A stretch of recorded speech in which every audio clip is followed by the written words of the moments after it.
What's up, everybody? I'm H, and with me is Big Mike from Big Mike's Real Reviews. all right, people. So we're gonna get into it. So, what are we on the third big release of the summer so far? Because we had Masters of the Universe, Yep, Toy Story recently released. I have So not seen that yet. yeah, we were gonna go today, but we were busy doing stuff around the house, so we were gonna try again tomorrow. So yeah, here we are. We are going to talk Supergirl, and actually, I'm going to let you start because you just kind of hit me with the bombshell just a few moments. I did. So lay it on me, bro. Okay, so we went to the press screener on Yeah. Tuesday. Yeah. We got out the movie. We were kind of, on flying high, right? Pun intended. Because the final act or the final battle scene, right? It was very action packed. It was a bit excited and everything. And I was like, oh man, that's pretty good. Like I was really enjoying it. I was really liking that. Right. But on my ride home, Mm-hmm. I was really thinking about the film as a whole and thinking about, the elements and how everything. And I was just like, this was still a very generic cookie cutter, comic book movie, which that's what we have been getting lately. And that a lot of people have been complaining about is just the fact that nothing's groundbreaking anymore. And especially to me, I'm thinking of the villain. And if you've read Woman of Tomorrow, way more fleshed out, right? Yeah. This was such just a run-of-the-mill, everyday, just bad guy, right? He was interchangeable with the rest of his team, right? You could have put anybody else in his position and it would have served the same purpose. Okay. So, well, no, go ahead and finish, and then I'll okay. So to me, I was still just kind of in the vein of we got to do better. It was just kind of like, yeah, the movie had good action scenes. The pacing was okay because, of course, I did like Kara's story and all that kind of stuff, but it still at the end of the day was just a very generic film that didn't do anything fresh or new or different or tried to push any boundaries. It was just okay. And I'm tired of just okay. Well, okay, I'm going to take this approach kind of two ways. So let me set this movie up. So, if you saw our quick clip from Tuesday, we're looking at a Kara Zor-El who lost her home world technically twice. Yes. Because, we're talking about refugees from a destroyed planet living on a partial planet. So she had to come up in that environment. Like, even though that's all she knew, right? At some point she was educated that, there was a greater planet called Krypton. Yeah. Only to find she grew out up in that Argo City. Right. Only to find out Argo City's done. So she gets sent away again. She comes to Earth. So the whole movie was an exercise in what dealing with depression, being an immigrant, being, a stranger in a strange land looks like. Yeah. And in the process, she starts having other things that's affecting how she's coping. And then she meets a young girl, I forgot the girl's name. Ruthie, right. Yeah. Thank you. Damn, should remember that. Who's going through the same thing. And at some point, she has to stop Ruthie from traveling that same path. Right. Now, I will agree that, we can do better. But this comes back to a much earlier discussion that we've had, that we've reached a point with comic book movies that honestly, I think we've run out of fresh ideas.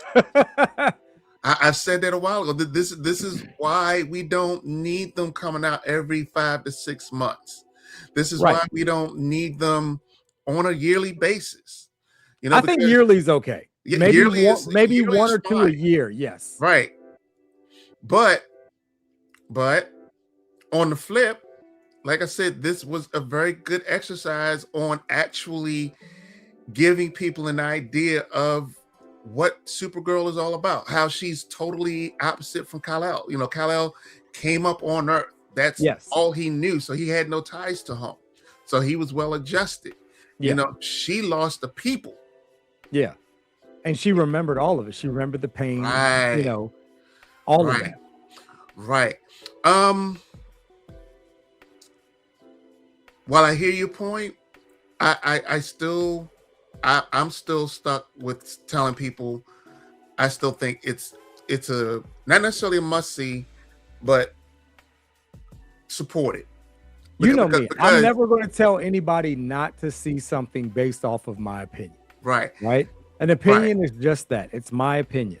Right. And if people want movies, they think that there's this opinion out there now where they think that if they don't support movies, they'll get better. No, what's going to happen is movie theaters are going to disappear, right? You're not going to have movies anymore.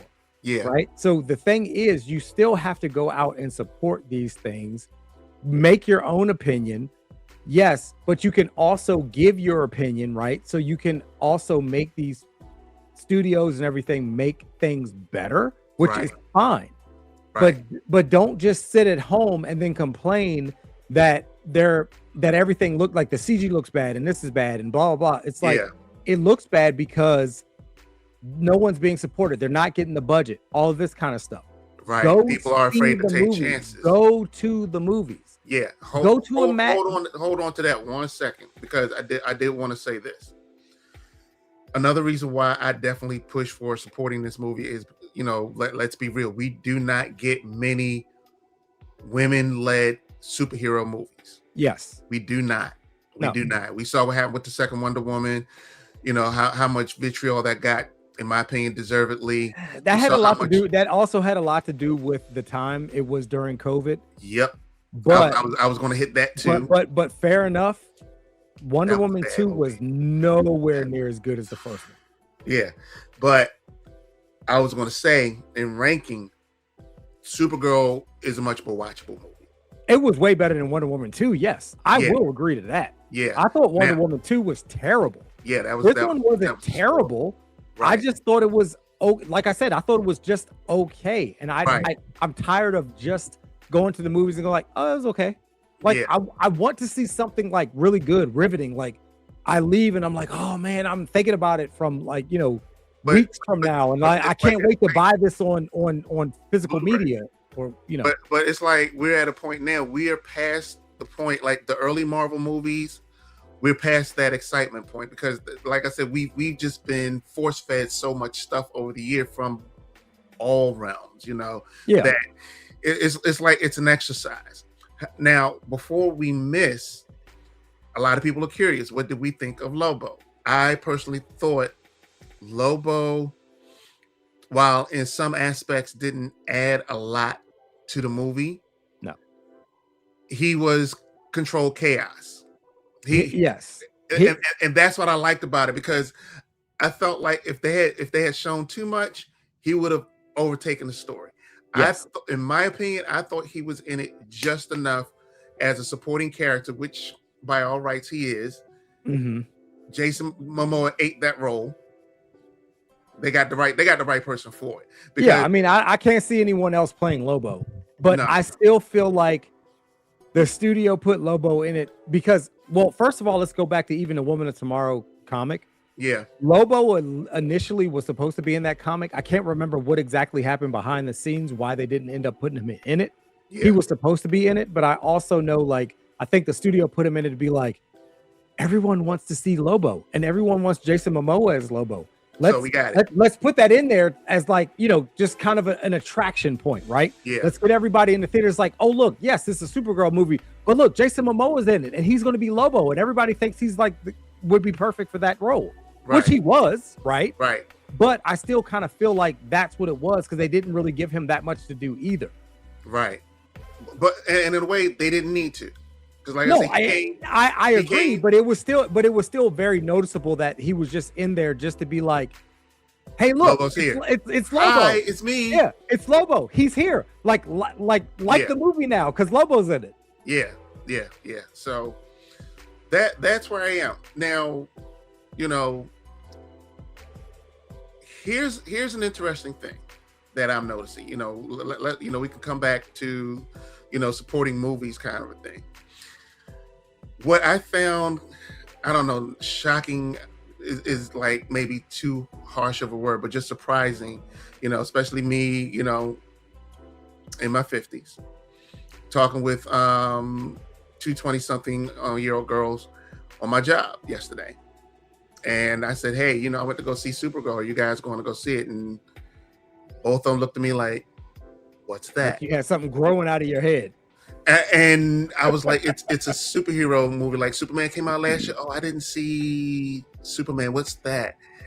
So there's a lot to be said when there's that much of a disconnect, when you got 20-something year olds that not so much that they don't care, but they don't know. I think the problem, and I don't want to say this, you're in your 50s, I'm in my mid 40s, right? Mm-hmm. So I think the problem a lot of times with the younger generation, especially with so much information, they grew up with the internet. Like we grew up analog half of our lives, and then digital the other half, right? Yeah. They grew up in an all digital environment. Mm-hmm. So they could pick and choose whatever they wanted. We were just force fed things in the analog part of our lives where that's all we had, right? And we also had to learn things and actually put forth effort to do so. Right? Yeah, we had to go get the knowledge. It wasn't just handed to right. So they have all the knowledge at their disposal now, and they could give two shits about any of it. Right. Because they said, because both of them to a word says, well, I don't know if I'll go see it. I guess I'll just wait till it comes on streaming. It'll be on streaming next month, right? Again, and that's why everything is dying. That's why. That's the mindset. Even like I said, that's why I would never tell anyone not to go to the theater and see something. Yeah. I will always say, hey, this was my opinion. Go to the theater and make your own. Right. Spend your money, go see it. Because if you don't, it's going to die. And then all of this is going to die. Yeah. And then you're going to be left wondering why, Yep. But I get your point. I still think it's, it's worth watching. It's definitely a different tone than what Superman was last year, for sure. Yes, and that's appreciated though. Superman's the epitome of hope. Yeah. And he's the big blue Boy Scout. Everyone knows that. Yeah. Kara is the antithesis of that, even though she's still a good person. Right. She has trauma. She has, a lot of grief. Mm-hmm. Because she remembers she was not a baby sent away in a rocket ship to Earth to be raised by parents that's all that he knew. He never even remembered his Kryptonian parents. Yeah. Right. All she knew was her Kryptonian parents, family, and the Krypton way of life. And then she's forced onto this alien world, like Earth calls her the alien. To her, Earth is the alien world, right? That she's again, that immigrant trauma she's going through, right? That, like I said, speaks so much to that. Before we wrap, I do want to throw out the tiniest of spoilers because it's literally, if you're not paying attention, you miss it moment. Okay. Yep. Spoiler warning. Warning. It was referenced again in this movie about Kal-El being Earth's conqueror. Yeah. If you haven't seen Superman, something's wrong. But yeah, that was referenced, and I got a good chuckle out of that. In there was a big twist in that where his parents were not the benevolent parents that we all know and love from all the original stories. They wanted him to conquer Earth and have as many concubines as he could, so he could, just reproduce the Kryptonian race. Yeah, and that was referenced kind of like what the Viltrumites are trying to do in Invincible. Right. That was referenced here, but we're going to leave it on that. So, as always, everybody, thank you for watching. We got more stuff coming up. And on that note, we're out. Yep. See you next time.